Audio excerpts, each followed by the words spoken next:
रावण हे नाव ऐकलं की आपल्या डोळ्यासमोर उभा राहतो तो लंकेचा राजा. एक महापराक्रमी योद्धा, प्रचंड विद्वान, पण तरीही एक खलनायक. पण रावणाची एक दुसरी ओळख आहे जी खूपच रंजक आहे. ती म्हणजे भगवान शिवाचा परमभक्त. त्याचं आणि शिवाचं नातं इतकं गुंतागुंतीचं आहे की त्यात श्रद्धा, अहंकार, वरदान आणि विनाश सगळं काही एकत्र येतं. चला तर मग आज आपण या नात्याचे सगळे पैलू उलगडून बघूया. जटाटवी गल्लजल प्रवाह पावितस्थले गले वलंब्य लंबिताम भुजंगतुंगमालिकाम. हे शब्द आहेत शिवतांडव स्तोत्राचे. असं मानलं जातं की हे स्तोत्र रावणाने रचलं, तेही असह्य वेदनेत असताना, केवळ शिवाला प्रसन्न करण्यासाठी.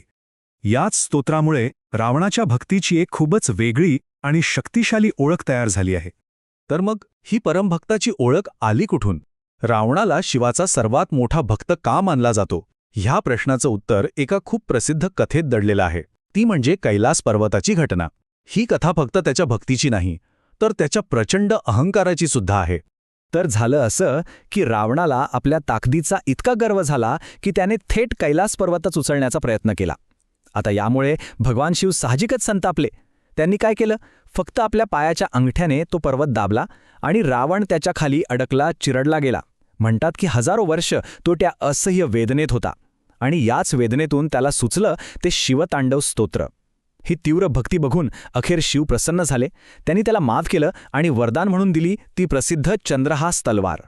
पण ही एकच घटना नव्हती बरं का. रावणाने फक्त भक्तीनेच नाही, तर हजारो वर्षांच्या कठोर तपश्चर्येने देवांना प्रसन्न करून घेतलं होतं. आणि याच तपश्चर्येच्या जोरावर त्याने अशी काही शक्ती मिळवली की तो तिन्ही लोकांमध्ये जवळजवळ अजेय झाला होता.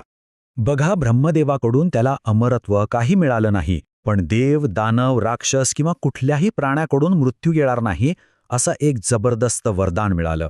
पण इथेच त्याने एक मोठी चूक केली. त्याने माणसांना एकदम कमी लेखलं आणि त्यांच्याकडून संरक्षणाची मागणीच केली नाही. शिवाकडून तर त्याला अफाट शक्ती आणि दिव्य शस्त्र मिळालीच होती. यातून एक महत्त्वाचं तत्त्व समोर येतं की तपश्चर्येचं फळ म्हणजे वरदान हे तुमच्या कर्मावर अवलंबून असतं आणि ते द्यावंच लागतं. मग भविष्यात तुम्ही त्या शक्तीचा वापर कसाही करा. ओके, आता इथून कथेला एक जबरदस्त आणि अनपेक्षित वळण मिळतं. रावणाचं जे भक्त राजाचं चित्र आपण आत्तापर्यंत पाहिलं ते काही मूळ ग्रंथ पूर्णपणे नाकारतात. ते एक पूर्णपणे वेगळंच आणि खरं सांगायचं तर धक्कादायक चित्र आपल्यासमोर ठेवतात. आणि गंमत म्हणजे ही जी कैलास उचलण्याची किंवा शिवतांडव स्तोत्र रचण्याची कथा आहे ना, ती वाल्मिकी रामायणाच्या मूळ प्रतीत म्हणजे ज्याला आपण क्रिटिकल एडिशन म्हणतो त्यात सापडतच नाही. अनेक अभ्यासकांचं असं मत आहे की या कथा नंतरच्या काळात कदाचित पुराणांमध्ये जोडल्या गेल्या असाव्यात.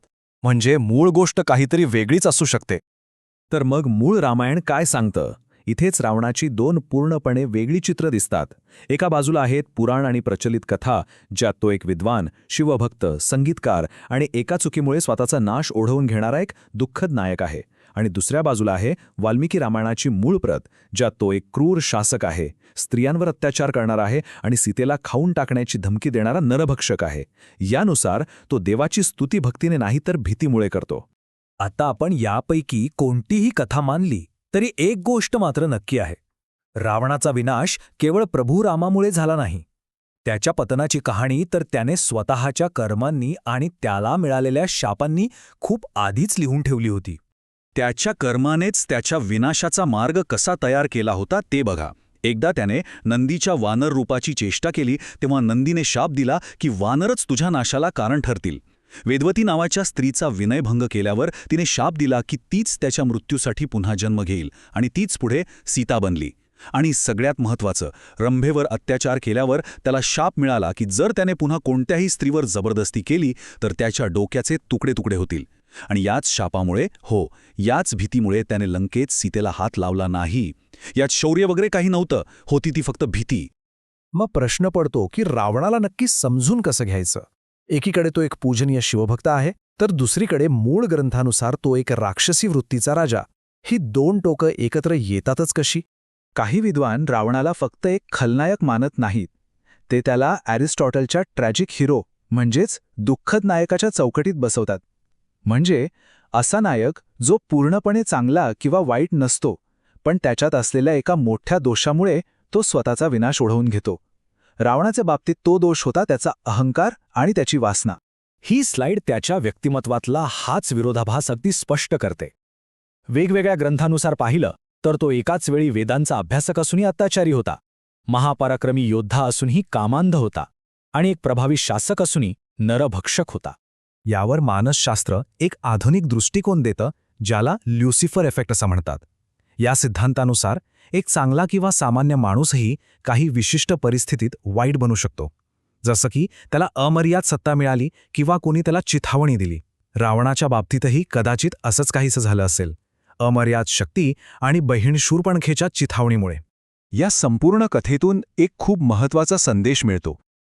रावणाची कथा आपल्याला एक प्रकारे इशाराच देते की भक्ती जर अहंकार आणि सत्तेच्या लालसेशी जोडली गेली तर ती व्यक्तीचे दोष कमी करण्याऐवजी उलट त्यांना आणखी वाढवते.